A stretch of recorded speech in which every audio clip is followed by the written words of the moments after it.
Good afternoon, Paul. It's the 18th of January, a Wednesday. Here's the heads up brief for today. For the Southeast Asia production, we covered 18 issues.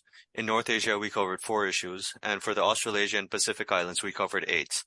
In South Asia, we covered 13 issues, plus the major issues in the Europe, Middle East, and Africa regions. Okay, excellent. Thanks. Let's crack into it because we've got the online briefings for our clients Right, Paul. shortly. So the major issues for you to be aware. In Hong Kong, Article 23 of the Basic Law will be finalized this year. This law contains provisions against treason, secession, sedition, and subversion against the government of China. Okay, thank you. In Indonesia, the Corruption Eradication Commission said that Papua Governor Lukas Nmb had been involved in corruption amounting to about 66 million US dollars. It's also investigating if any money that was embezzled went to the West Papua National Liberation Army. Okay, thanks. 66 million. He's a lightweight in Indonesian terms. Thank you. Right. Indonesian Minister Luhut Panjaitan said that Indonesia will become a top 3 electric vehicle battery producer globally by 2027. This comes after a state-owned company signed an agreement with a Chinese company to develop an electric vehicle battery ecosystem. The first lithium battery is expected to be produced in 2025. Okay, and I'm not holding my breath. Go ahead. In Vietnam, the president resigned yesterday. This is after the party said that he bore responsibility for several political scandals involving corruption, especially related to the COVID pandemic.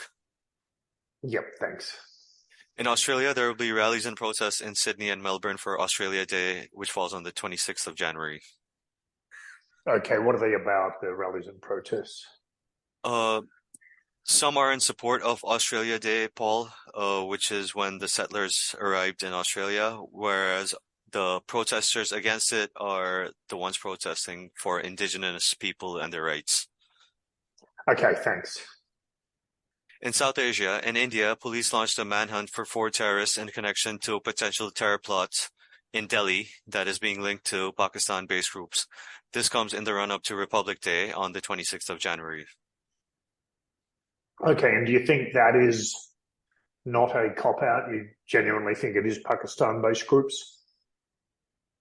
I think there are some links to them, but I think that there is a degree of cop-out, Paul, because there are radicalized people within India that do not necessarily get support from Pakistan. Pakistan can often look. I'm not saying it's obviously there's a lot of terrorist groups there wanting to hit India, but it's also very convenient to have that across the road to point out, isn't it? Yeah, and the Indian narrative, the government's narrative is it helps having Pakistan as an enemy. It helps win elections. Yes. So, Yeah, exactly. Okay, thank you. all right. Paul, in Pakistan, suspected Baloch insurgents blew up a gas pipeline in Balochistan yesterday, disrupting gas services to Quetta, the provincial capital.